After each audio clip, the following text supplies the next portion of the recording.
Kita tidak sadar, tergiring. Makanya mengapa para ulama, para aulia khususnya kalau dapat madah, pujian dan sebagainya nangis karena takut. Ini jangan sampai karena madah kita lupa kepada Allah Subhanahu wa taala. Itu yang ditakuti. Semakin jauh kepada Allah karena apa? Kita bangga dengan pujian-pujian tersebut. Ini orang-orang tasawuf, orang-orang ahli tarekat ke sana. Maka mengajak bagaimana cara membersihkan hati dari kotoran-kotoran seperti takabur, dengki, hasud dan lain sebagainya. Hiasannya hiasan yang kotor. Setiap hari kita mencuci muka dengan wudhu, selain wudhu kita mandi, selain mandi besar dan sebagainya. Mendapatkan satu kebersihan. Itu diantaranya. Tapi kapan kita mencuci hati?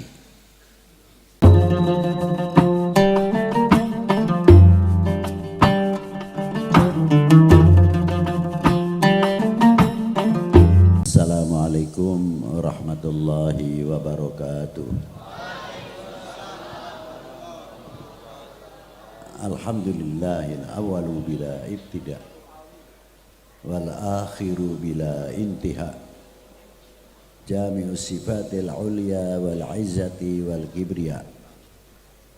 Wassalatu wassalamu ala imami ahli sofai wal wafa, qutbul anbiya wal awliya, sayyidina wa maulana Muhammadin khairid dawa likulli saqamin wada, rahmatan wa shifa fi sirri wal jila, wa ala alihi wa sahbihi madamatil ard was sama, amma ba'du.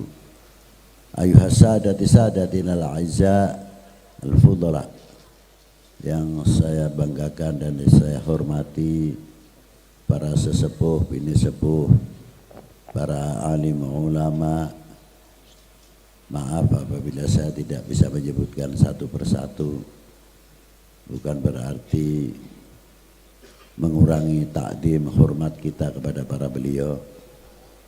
Dan yang saya hormati para dzurriyyatil Mustafa sallallahu alaihi wasallam, dan tidak menyangka kalau saya ketemu dengan adik saya Al Habib Umar Al Haddad. Beliau cucu Sahibul Ratibul Haddad, cucu langsung. Dan yang saya hormati bapak-bapak dari Forkominda, yang terutama Bapak Bupati, Bapak Dandim, Bapak Kapolres, dan tidak terlepas sahabat saya Bapak Kasbrik di Tasikmalaya, dan bapak-bapak dari instansi pemerintahan sipil TNI Polri yang selalu kita banggakan. Dan yang saya hormati Haji Usep sekeluarga yang ikut partisipasi dalam rangka menggelar pengajian Maulid Nabi SAW dan tausiah kebangsaan. Dan yang saya hormati Bapak Adan Ramil, Bapak Kapolsek, Bapak Camat, bapak-bapak dari kepala kelurahan atau kepala desa seperangkatnya, Pak RT, Pak RW, panitia penyelenggara dalam rangka pengajian tausiah kebangsaan atau Tasikmalaya Bersolawat. Ma'asyiral muslimin rahimakumullah. Kita bersama-sama duduk dalam rangka tidak lain mensyukuri, mengucapkan terima kasih. Sebab baginda Nabi SAW bersabda, "Man lam yashkurin nas, lam yashkurillah." Barang siapa tidak mengerti terima kasih kepada manusia, sama halnya orang itu tidak mengerti kasih kepada Allah Subhanahu wa Ta'ala. Yang pertama, terima kasih kita dijadikan oleh Allah Ta'ala mendapatkan taufik wal hidayah dari sebab baginda Nabi Sallallahu Alaihi Wasallam. Kita mengerti Quran, mengerti sunnah yang ada di dalamnya, mengerti isinya untuk bekal kita semua dalam hidup beragama, dalam hidup bernegara, dalam hidup berbangsa. Dan kita mengerti bedakan mana yang hak dan mana yang batil, mana yang halal, mana yang haram, dan kita mengerti taat kepada Allah Ta'ala, taat kepada para Rasulnya, taat kepada para guru kita, taat kepada kedua orang tua kita, mengerti akhlak-akhlak yang terpuji, bisa membedakan akhlak-akhlak yang tidak terpuji, dan lain sebagainya, bab atau dalam kebaikan-kebaikan. Seandainya dengan melahirkan syukur, umpamanya kita bisa memotong kambing 1000, kita bisa memotong sapi 1000, ayam 1000, sapi 1000, apa dikira sudah cukup dengan memperingati, dengan memotong yang dihalalkan itu tadi? Belum ada apa-apanya. Apalagi kok baginda Nabi terlalu tinggilah membayar atau sebagai tanda syukur kita kepada para ulama, para pejuang yang ikut andil besar dalam memerdekakan bangsa ini. Belum cukup, jangan kita bangga dulu. Belum ada artinya apa-apa kalau kita mau melihat jasa-jasa para beliau. Alhamdulillah kita di Indonesia luar biasa, karena ada bagian-bagian yang tidak ada di luar negeri. Kalau setiap negara pasti mempunyai hari proklamasi, tapi belum tentu mempunyai hari pahlawan. Yang ada di Indonesia 10 November. Bahkan Maulud itu diperingati bukan untuk Nabi saja. Maulud kecil, kalau saya katakan kecil, kelahiran Ibu Kartini. Kita berdiri bersama dengan mengumandangkan Ibu kita Kartini, putri sejati, dan selanjutnya, seterusnya. Di Indonesia ada. Tidak cukup dari itu. 5 Oktober, hari TNI, ya, kalau dahulu hari ABRI. 1 Juli, hari kepolisian, hari Bayangkara. Kita adakan setiap tahun. Tidak cukup dari itu, sampai dengan adanya kirab merah putih. Kita angkat apa maksudnya kirab merah putih, supaya kita ini tidak melupakan sejarah, bukan sekadar kirab ke senang-senang. Yang kita teng-teng ini, yang kita bawa ini, ada yang panjang 1001 meter, ada yang 500 dan lain sebagainya. Untuk apa? Mengingatkan kembali, ingat ini tidak berdiri dengan sendirinya. Kalau kita lihat mengibarkan sangsaka merah putih, Coba kita lihat, tidak sekali merah putih itu naik sekaligus, enggak, bertahap sesuai tarikan tali yang ada di dalam merah putih. Jadi perjuangan kita untuk mengangkat merah putih, filosofinya kita ambil dari tali yang kita tarik itu tadi, menggambarkan, mengingatkan bahwa perjuangan Indonesia sehingga meraih kemerdekaan bukan hadiah tapi berdarah. Ini yang kita pelajari. Terkadang saya suka bertanya pada diri sendiri, kita ini punya kontribusi apa? Kita ini punya andil apa dalam kemerdekaan ini setelah merdeka? Menjadi penerus pembangunan bangsa ini, atau yang mengecewakan para beliau-beliau pendiri bangsa ini? Yang bisa menjawab kita sendiri.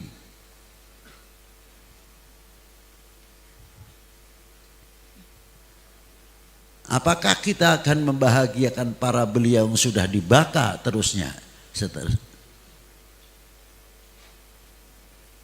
Apakah kita akan mengecewakan kepada para beliau-beliau? Mestinya tidak.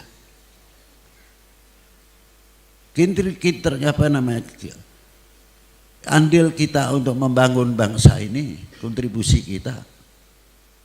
Bagaimana supaya tidak mengecewakan para beliau yang telah menyatukan sampai di dalam Pancasila ketiga, persatuan Indonesia. Nah, apakah kita menjadi basa-basi saja dalam mempersatukan umat ini, dalam mempersatukan bangsa ini, atau kita ini akan menjadi suri tauladan atau cermin yang tidak baik? Itu tantangan untuk kita semuanya. Maka dengan adanya peringatan Maulidin Nabi Sallallahu Alaihi Wasallam, yang kita angkat adalah untuk mengangkat yang lain. Coba kita lihat dari mulai pertama kali Al-Imam Jamaluddin Husain. Al-Imam Jamaluddin Husain itu dilahirkan di Campa. Ayahnya namanya Ahmad Shah Jalal. Beliau masuk ke daerah Campa dan Anam sendirian, dengan modal akhlakul karimah. Pada waktu itu antara Campa dan satunya lagi, satu kerajaan Anam namanya, bersih tegang leher terus setiap tahun, tidak pernah lupa meneteskan darah. Perang terus. Siapa yang bisa mempersatukan? Sayyid Ahmad Shah Jalal, kakek daripada para waliullah di Indonesia dan wali 9 khususnya. Dengan akhlakul karimah beliau dipilih oleh kedua kerajaan. Beliaulah terpilih untuk menjadi sultan. Aneh, yang milih agamanya siapa, agamanya apa, yang dipilih agamanya apa. Kok bisa percaya kepada Syekh Ahmad? Padahal pada waktu itu mayoritas antar Buddha dan Hindu. Tapi mendapatkan kepercayaan. Sebab apa? Coba kita pelajari itu. Tokoh yang bisa mempersatukan. Tutur katanya yang selalu lembut, penyejuk. Bukan pengomprong. Dari situlah kedamaian, keamanan di antara kedua negara, kerajaan antar Anam dan Campa. Dari situ melahirkan tokoh-tokoh yang luar biasa. Syekh Ahmad Shah Jalal dilahirkan di India. Ayahnya namanya Syekh Abdullah Udmat Khan. ibunya putri dari Hyderabad atau Nasrabad. Pertama kali masuk ke India adalah Al-Imam Amir Abdul Malik. Nasabnya Amir Abdul Malik bin Alwi Amal Faqih bin Muhammad Sahib Marbaq bin Ali Khalid Qasam bin Alwi bin Muhammad bin Alwi bin Ubaidillah bin Ahmad Al-Muhajir bin Isa An-Naqib bin Muhammad An-Naqib bin Ali Al-Uraidi bin Ja'far Sadiq bin Muhammad Al-Baqir bin Ali Zain Al-Abidin bin Husain Sibti bin Ali bin Abi Talib wa bin Fatimah Az-Zahra binti Rasulullah sallallahu alaihi wasallam. Sedangkan Al-Imam Ja'far Shadiq ibunya adalah Sayyidah Farwah bintil Qasim bin Muhammad bin Abi Bakrin Siddiq. Jadi para pejuang dari Sayyidina Ali Zainal Abidin, dari Sayyidina Husain ke bawah, yang kebanyakan di Indonesia keturunan baginda Nabi, keturunan Imam Ali bin Abi Thalib, keturunan Sayyidina Abi Bakrin Siddiq, keturunan Sayyidah Fatimah radhiyallahu taala anhum. Al-Imam Ahmad Jalaluddin melahirkan anak Ahmad Syah Jalal tersebut, yang sangat terkenal adalah Al-Imam Jamaluddin Husain, yang mana beliau berjuang luar biasa di daerah Pasai pertama kali. Dan ketika beliau perjalanannya masuk ke Jawa, beliau menunggu ulama-ulama yang disebut ulama Al-Maghribi. Jumlah 90 tokoh ulama besar, 2 kapal dipimpin oleh Sayyidi Ibrahim Asmorokondi bin Jamaluddin Husain.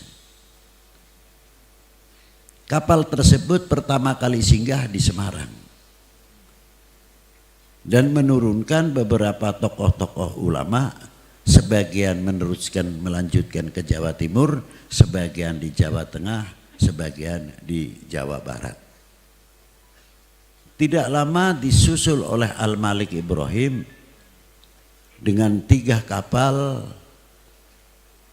penuh dengan para ulama-ulama.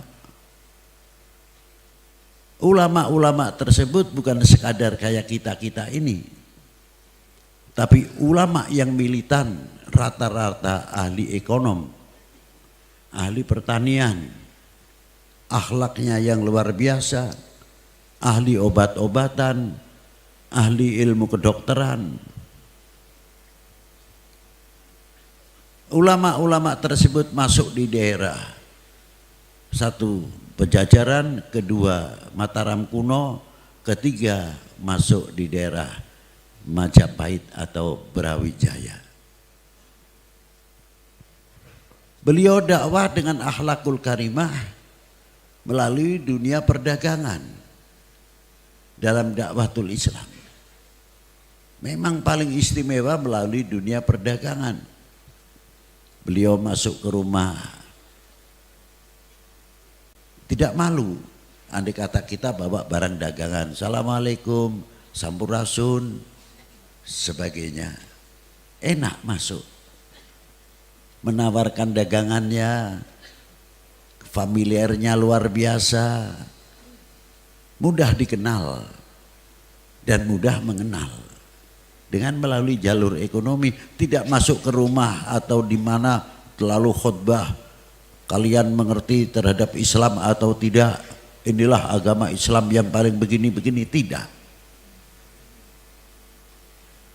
Tapi melalui dunia perdagangan, yang satu melalui dunia pertanian, obat-obatan dan lain sebagainya. Sehingga dunia Islam pada waktu itu perdagangannya luar biasa, masuk income, di mana para beliau-beliau berdomisili, ada yang di Pejajaran, ada yang di Brawijaya, Mataram kuno, memasukkan income ke negaranya, yang sehingga diangkat beliau. Malik Ibrahim diantaranya diangkat menjadi apa? Menteri Ekonomi dan Menteri Irigasi. Sedangkan Al-Imam Ibrahim Asmorokondi, ayah Sunan Ampel, diangkat menjadi Menteri Keuangan. yang ngangkat agamanya apa, yang diangkat agamanya apa. Kok bisa? Saya kagetnya itu. Luar biasa. Itulah dakwah para beliau.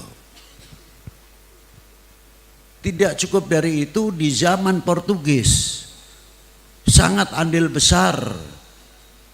Karena apa? Para beliau cepat nasionalisasi di mana negeri yang mereka masuki. Umumnya pakai Raden, pakai Elang, pakai Blangkon, dan sebagainya. Cepat. Ikut andil besar menghalau Portugis pada waktu itu dari mulai Aceh sampai perkembangan dunia Islam pada waktu itu di Malaka luar biasa. Tapi sayangnya digembosin. Oknum-oknum mulai bekerja bagaimana cara menghancurkan Malaka pada waktu itu.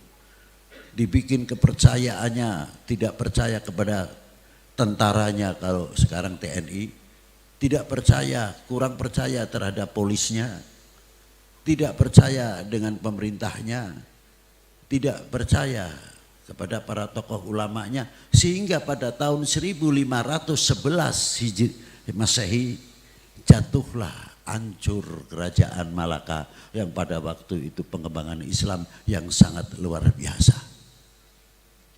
Sejarah itu ingat, penting sekali.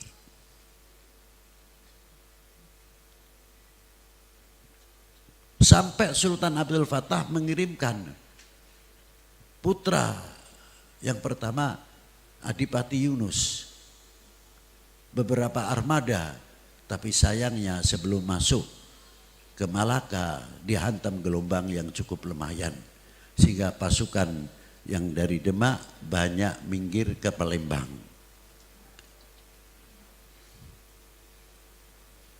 Tapi tidak pernah mengenal lelah ataupun putus asa. Berjuang terus sampai timbulnya ke Demak semakin jaya luar biasa. Tapi peringatan ini tadi kejadian Malaka, sekarang Demak. Setelah Sultan Alimuddin, Said Muhammad Ali Alimuddin, Adipati Trenggono namanya, beliau wafat, pecah perang saudara, berebut tahta. Itulah mulai lingsirnya Demak pindah ke Pajang. Ini peringatan. Maka dari itu perlu wawasan kebangsaan dan mengetahui tentang sejarah ke depan. Dan kita mempelajari apa yang sudah kita lalui. Maka perlu peringatan-peringatan yang sekarang sudah banyak dilupakan. Apalagi melenturnya kecintaan kita kepada baginda Nabi SAW. Melenturnya kecintaan kita kepada para sahabatnya. Melenturnya kecintaan kita kepada ahli baitin Nabi SAW. Melenturnya kecintaan kita kepada para ulama. Melenturnya kecintaan kita kepada bangsa dan tanah airnya mulai. Sebagian oknum-oknumnya sifatnya masa bodoh, tidak mau tahu sejarah bagaimana berdirinya Indonesia. Berkibarnya sangsaka merah putih yang diperjuangkan dari mulai Kanjeng Sultan Agung, merintis bagaimana perlawanannya terhadap VOC. Beliau tidak ada, tapi semangat perjuangan tidak akan melentur. Lahirlah tokoh-tokoh yang luar biasa. Sampai ke Diponegoro, Ki Mojo, Sentot Prawiro Dirjo, Ibu Kartini, Sisingamangaraja, dan lain-lainnya. Kalau kita sudah tidak memperingati dengan adanya haul dan lain-lainnya, apakah kita tidak mengkhawatirkan regenerasi yang akan datang lupa kepada sejarah? Itu yang saya menjadi pemikiran yang luar biasa. Kalau sudah lupa dengan sejarah, tidak mau tahu Tasik ini bagaimana asal usulnya. Ini saya ambilkan sedikit saja. Kalau lain-lainnya banyak. Kita ambil karena kita di Tasik, ya kita contohnya Tasik. Seorang tokoh waliullah yang luar biasa dilahirkan di Jogja. Namanya tidak asing lagi Syekh Abdul Muhyi. Dikenal Syekh Abdul Muhyi Muhyiddin Pamijahan. Melalui Jawa Timur beliau umur 19 tahun sudah belajar di Jawa Timur. Kepada cucu-cucu Sunan Ampel dan Sidi Muhammad Ainul Yakin Sunan Giri, karena ibu Syekh Abdul Muhyi adalah turun kelima dari Sunan Giri.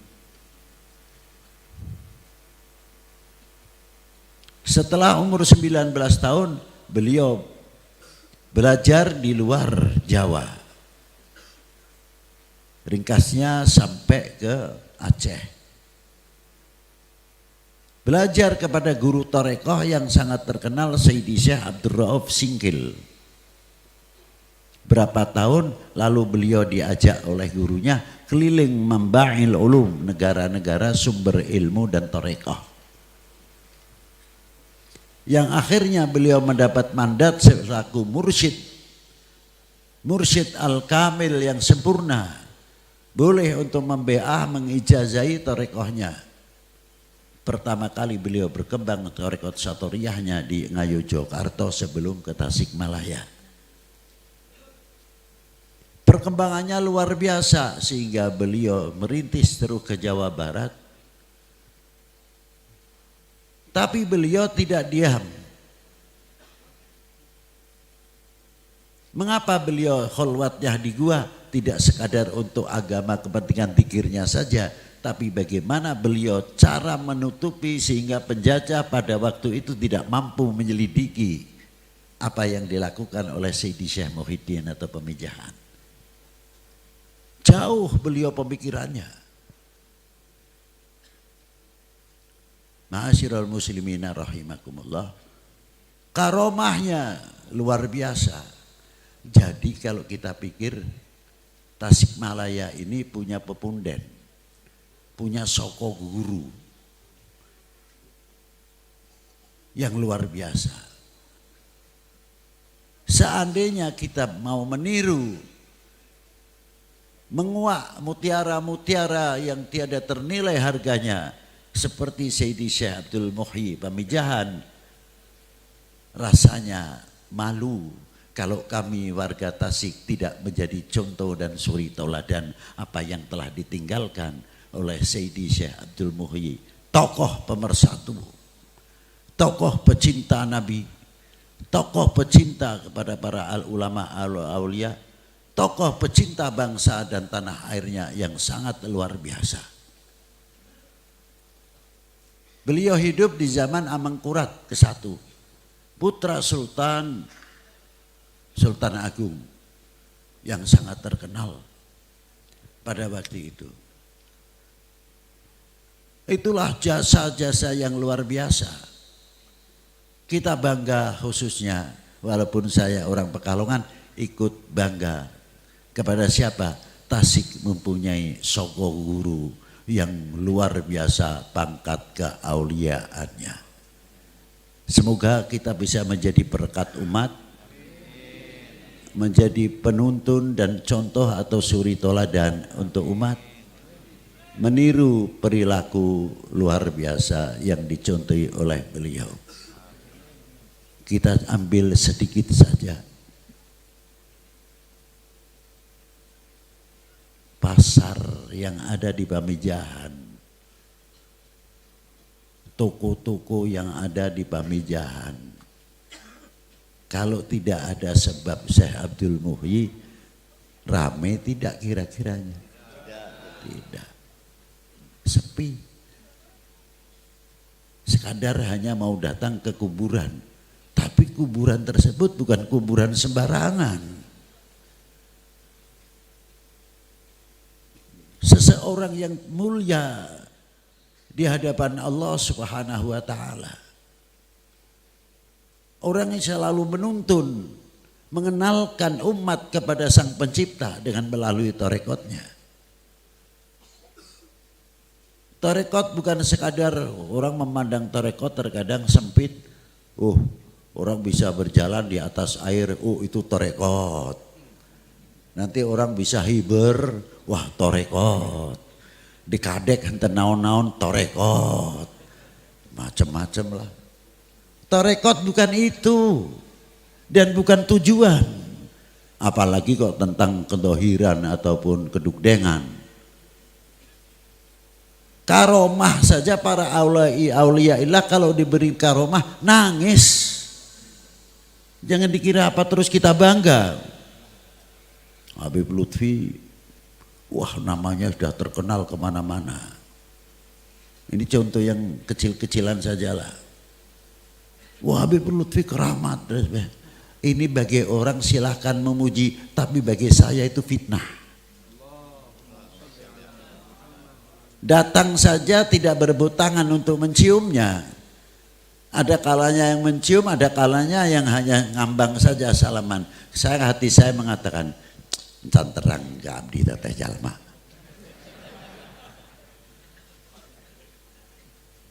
Belum tahu nih dia sama kita ini. Makanya tidak cium tangan. Keluar. Ini fitnah. Tidak nyangka kan. Bagi orang-orang baik. Karena menghormati ulama. Tapi secara pribadi saya. Begitu dikasih karomah. Membuktikan omongannya bukti. Terus kita ngomong. Bener tahan te abdi tepat terus pernah cerios gitu. Kita tidak sadar tergiring.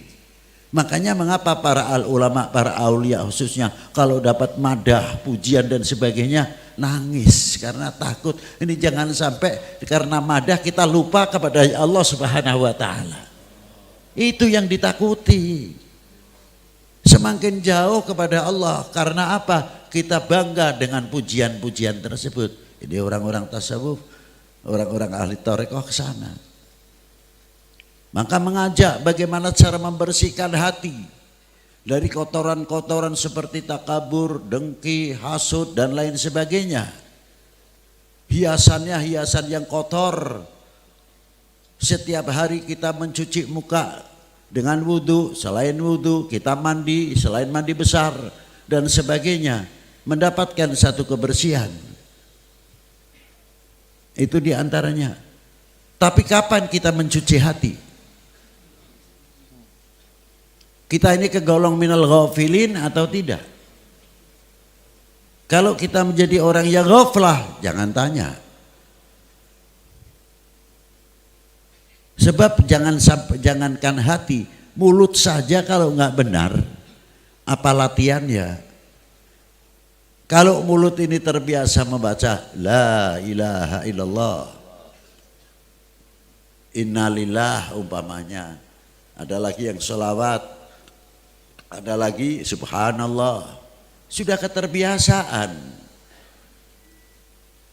Pakai baju biasa sunnah Nabi, kanan dulu melepas kiri, masuk kamar mandi kaki kiri keluar kanan.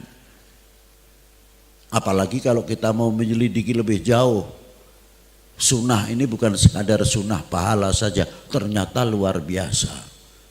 Kalau kita masuk kamar mandi ini tempatnya keluar enzim dan sebagainya, kalau sudah dipakai orang, kita diperintahkan pakai kaki kiri dahulu supaya apa yang ada di dalam kamar mandi tidak menyentuh jantung. Itu sunnah baginda Nabi Sallallahu Alaihi Wasallam. Nanti kaki langkah yang kanan melangkah pertama menghempas yang sebetulnya masuk jantung, tidak jadi aman. Itu sunnah Nabi sallallahu alaihi wasallam.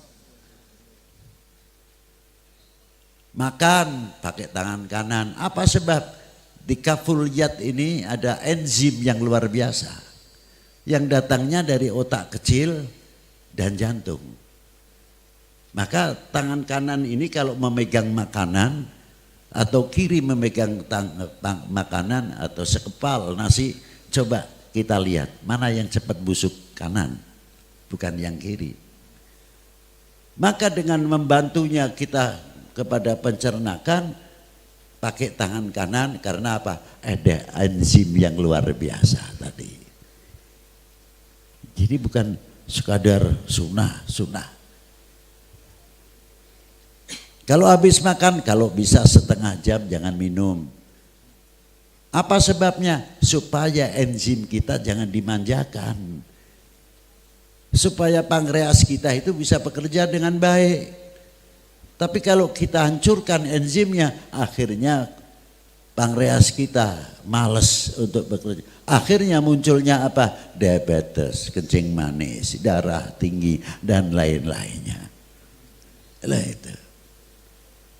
Sekali lagi, sunnah Nabi bukan sekadar sunnah, tapi luar biasa kandungannya.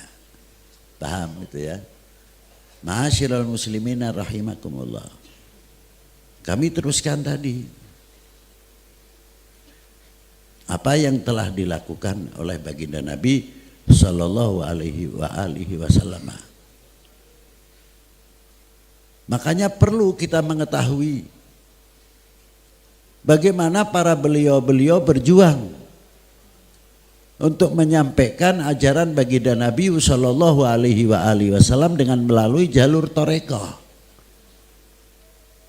Nah, kapan kita selalu akan mencuci hati kita untuk mengganti hiasan-hiasan yang ada takabur, dengki, hasud dan lain sebagainya yang ada di sanubari kita. Dicuci dengan apa? Ala bidzikrillahi tatma'innul qulub.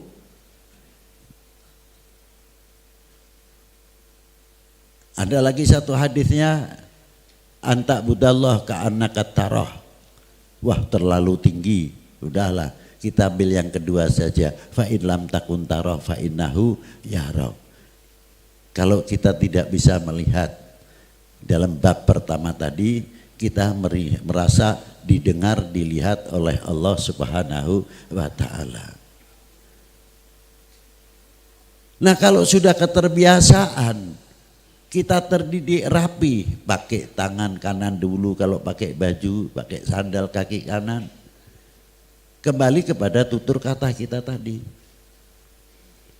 Kalau kita sudah biasa dengan pujian kata-kata yang baik, terlatih akan mempunyai gerak refleks yang luar biasa. Orang belajar karate, judo dan sebagainya. Kalau memang saben hari tidak terlepas latihan, terus latihan, pasti insya Allah akan mengeluarkan gerak refleks. Itu ciri khas. Begitu pula kalau kita mulut kita ini sudah biasa terlatih. Allah, la ilaha illallah, subhanallah, sallallahu ala Muhammad dan lain sebagainya. Dalam kita makan yang enak akan mengucapkan ya Allah, alhamdulillah kita diberi rezeki oleh Allah Subhanahu wa taala. Ketemu teman lama, subhanallah, itu datang kapan, itu lama saya tidak ketemu, langsung subhanallah. Dalam menemui nikmat makan, mengatakan subhanallah, ini yang masak siapa, pinter bener, lebih-lebih istrinya. Tapi kalau kebiasaan mengularkan kata-kata kaki empat,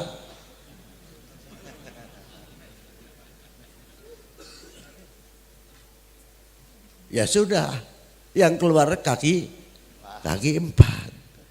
Itu refleks akan mengeluarkan. Yang paling mengkhawatirkan ketika sakaratul maut yang keluar kaki empat. Na'udzubillah min dzalik. Maka disinilah kepentingannya tarekat. Bukan sekadar nih saya Naqsabandiyah, nih saya Qadiriyah, nih saya Syadiliyah dan sebagainya. Tidak. Kalimah la ilaha illallah dibagi, mau dibagi berapa? Tidak bisa. Lautan yang tidak bertepian. Ada yang diberikan qadiriyah sekian, ada dari lautan la ilaha illallah diberikan satoriyah, syadiliyah dan lain-lainnya, luar biasa. Min bahri la ilaha illallah. Coba. Nah kalau kita selalu hatinya bersih, akan mewarnai pola pikir kita yang bersih. Ini adanya haul, alhamdulillah ya. Ini kalau tidak cepat diadakan haulan, bukan Syekh Abdul Muhyi saja. Ini ulama-ulama Tasik yang banyak jasanya, pendiri pesantren, madrasah, menjadi yang untuk cukup dihauli siapa? Karena ini bintang-bintang kejora yang luar biasa yang harus kita peringati karena suri toladan. Itu luar biasa. Inilah maksud yang dimaksud peringatan 10 November Hari Pahlawan Nasional, supaya kita tidak melupakan sejarah pejuang-pejuang para beliau. Tapi kalau ini sudah mulai hilang, keparmen obor cek Sunda mah gitu.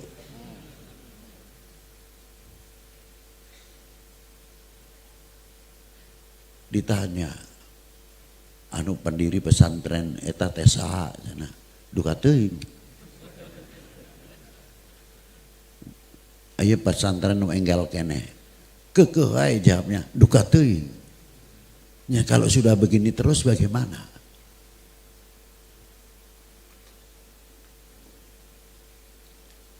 Kita lihat gambar Bapak Jenderal Sudirman. Apakah anak kita semua mengetahui hal itu? Belum tentu. Ditarik lebih ke atas lagi, gambar Diponegoro atau ajengan-ajengan nu aya gambarna di Tasik, ditempelkan dina tembok. Barudak kita, anak-anak kita kalau mau sekolah pasti ngalangkungan di mana potret guru-guru. Lami-lami bade nanyakeun, Pak anu dipotret eta teh saha, kumaha perjuanganana? Pasti akan nanyakan. Nembe bapak terbuka. Duh, tong ya mah bapak ya guruna bapak ya teh. Karomahna luar biasa. Pasti nanyakeun insyaallah di mana Pak? Di desa dayeuna mana? Nanyakeun. Selanjutnya bade nanyakeun naon? Karomahna teh naon Pak? Mengangkat. Begitu juga gambar-gambar para pahlawan kita. Kenalkan kepada regenerasi kita. Keparman obor itu bukan untuk ulama aulia saja, tapi keparman obor kita tidak tahu siapa pejuang-pejuang bangsa ini yang mempunyai andil besar terhadap republik ini. Apakah kita akan mendiamkan generasi penerus ini melupakan sejarah? Pasti kita jawab tidak. Ini pentingnya. Nah tapi kalau sudah mulai melentur, sebab tidak tahu siapa pejuang-pejuang, mana mungkin dia akan menambahkan cintanya kepada bangsa dan tanah airnya. Ini yang selalu saya pikirkan, saya khawatir banget kepada generasi yang akan datang. Maka punten para pendidik dah, lamun tiasa sebulan sekali atau 2 bulan sekali, ayo diajak ziarah ke Taman Pahlawan. Nuhunkan ke Pak Bupati atau Pak Kapolres, pemerintah daerah, Pak nuhunkan kuncina dibuka di Taman Pahlawan, ambeh terangan barudak-barudak ti SD sampai ti SMA, paling henteu lamun tos ziarah bade nanyakeun, ieu tertulis di nanisan teh namina terang jelas, tapi abdi nanyakeun, Pak ieu perjuanganna kumaha sampai dikuburkan di Taman Pahlawan. Akan bangkit nanti. Itu cara menanam diantaranya supaya anak-anak kita mengetahui sejarah. Coba, itulah diantaranya. Dan semakin dia membuka sejarah, benta cek Sunda mah kapayuna. Ningalan nu bade sumping kumaha, sangat peduli. Paling henteu sebab terang kana sejarah. Tapi lamun tos keparemen nyaduka teuing. Nah, itu. Dengan melalui sejarah akan menambah. Ini ternyata perjuangan bangsa untuk menyatukan umat, menyatukan tanah air ini tidak sembarangan. Akan menambah rasa cintanya kepada para beliau. Sebab cinta ini luar biasa. Kalau orang cinta benar-benar, saya umpamakan suami istri. Senajan tos sepuh, hirupnya teh masih tos menang umur. Tapi kalau cinta, tahu kelemahan, kekurangan pak istrinya atau suaminya, tidak mungkin akan membuka aibnya. Saya punya filosofi mengambil dari dunia pewayangan. Sok ninggalan wayang tahan tuh. Kantos. Nah, apa yang istimewa di dalam Prabu Kresna? Loh, antik ini. Prabu Kresna itu contoh yang diejawantahkan oleh Wali Sembilan. Oleh Maulana Ibrahim Bonang, diteruskan muridnya paling tersayang terdekat Kanjeng Sunan Kalijogo. Ternyata Prabu Kresna sebelum menjadi sang noto sudah belajar menata. Bagaimana perjuangan beliau sampai menjadi sang noto. Tidak cukup menjadi sang noto atau nata. Belajar beliau mandita. Lamun ditafsirkan zaman ayana teh mandita ilmul ulama, ilmal ulama. Belajar beliau. Yang kedua, mempunyai kaca benggala. Kalau kita tafsirkan di pewayangan biasanya kaca benggala weruh sak jeruning winara, weruh sak jeruning winara. Tafsirnya mah resirna maka gitu. Tapi kita dididik apa di antaranya? Weruh sak jeruning winara melalui sebab kaca benggala. Intelijensi kita luar biasa. Oh, ini akan ada oknum-oknum yang sengaja untuk memecah belah umat, tanggap langsung. Ia mulai aya gerakan-gerakan anu ngurangan kecintaannya kepada tanah airnya, tanggap. Lajeng lain caricing. Senajan henteu bertindak nyalira, aya nu kewajiban dilaporkan. Tidak percaya dengan adanya daun pohon bergerak sendiri sebelum melihat dengan kacamata sendiri. Oh, mungkin ada orena, mungkin ada burung, atau tidak apa-apa. Baru memberikan keputusan, tidak ada apa-apa, aman. Itu intelijensinya kalau kita tanggap.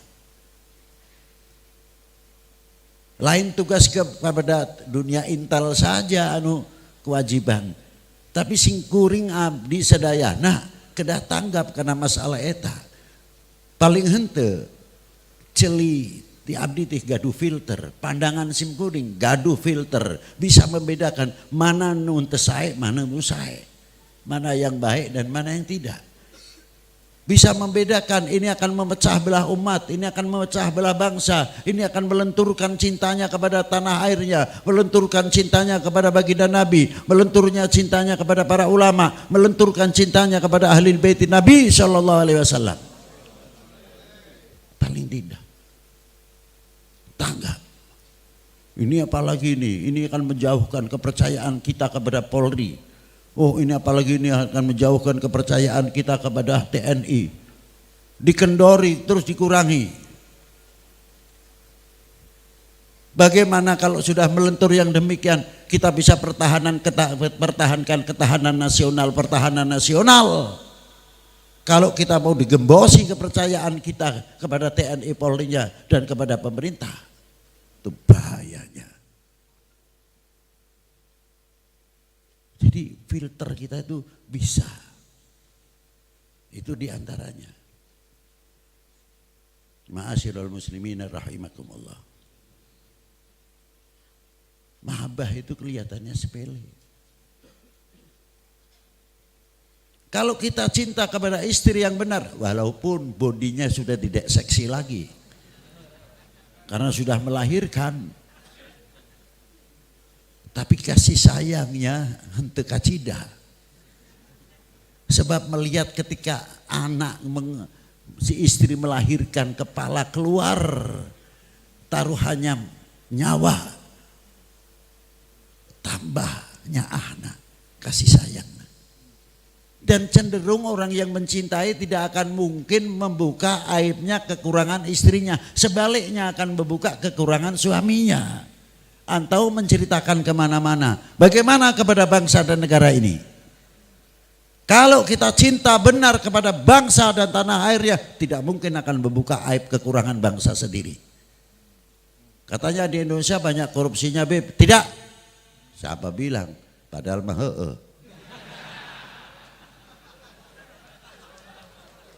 iya mah. Iya mah lain sepak bola. Tapi berapa oknum itu boleh dihitung. Jangan untuk modal mengantem Indonesia. Jangan mengantem pemerintah kita, mengantem bangsa Indonesia. Masih 99,9% jalan usaha bangsa Indonesia. Paling berapa gelintir manusia-manusia eta. Tapi walaupun bagaimana, karena mereka adalah saudara kami sebangsa setanah air. Kita tutup kekurangannya. Tidak ada Indonesia korupsi. Setuju? Nah gitu atuh. Ulah seurina heula. Ya itu. Adapun nanti di kamar mau dipukulin terserahlah. Biar dihukum lebih terhormat, dihukum oleh bangsa sendiri. Itu bukan berarti kita menghilangkan keburukan, tidak. Tapi jaga hormat kebangsaan ini, kehormatan bangsa ini. Di antaranya itu kalau orang cinta. Ma'asyiral muslimin rahimakumullah, terakhir saya ingat sabda Nabi Allahumma shalli alaihi wa ala alihi, tengah nambah yang diambil Rasulullah bersabda setelah turunnya ayat qul in kuntum tuhibbunallaha fattabi'uni yuhibbukumullah. Kadar bobot iman seseorang adalah tergantung kecintaannya kepada aku. Kalau kecintaannya sama Rasulullah luar biasa, imannya semakin kuat. Tanda-tandanya orang yang cinta kepada Rasulullah, cinta kepada putra wayah baginda Nabi sallallahu alaihi wasallam, cinta kepada para pewarisnya, al ulama wal aulia. Di antaranya itu akan menambah kekuatan iman karena mahabbah, cinta. Hadis ini bisa dibalik artinya oleh oknum-oknum, bisa saja yang akan menghancurkan bangsa dan tanah air ini. Dibalik artinya, oh kalau begitu kekuatan iman tergantung kecintaannya kepada tokoh atau kepada nabinya atau kepada tokoh-tokoh agamanya. Bagaimana cara menghancurkan umat Islam khususnya dan umat beragama? Jauhkan kepercayaannya, kecintaannya kepada beliau-beliau. Itu baru mudah dihancurkan. Yang kedua, kekuatan bangsa, kekuatan pemerintah, kecintaannya umat bangsa ini, fanatiknya dan cintanya kepada pemerintahnya yang luar biasa. Mereka tahu oknum-oknum ini sumbernya kecintaan masalahnya. Bagaimana cara menghancurkan bangsa dan tanah air ini? Kurangi kepercayaannya. Orbitkan sekecil apapun supaya jauh dengan TNI Polri-nya, dengan pemerintahnya dan para ulamanya. Diorbitkan terus, nanti kan melentur-melentur. Jadi kalau mau menghancurkan bangsa ini, kurangi kecintaannya kepada pemerintah, kepada polisi, TNI-nya, kepada ulamanya. Kalau sudah demikian muncul, bangsa ini akan dihancurkan dengan mudah. Wahai bangsaku yang kubanggakan, relakah negerimu terpecah belah? Terima kasih. Wassalamualaikum warahmatullahi wabarakatuh.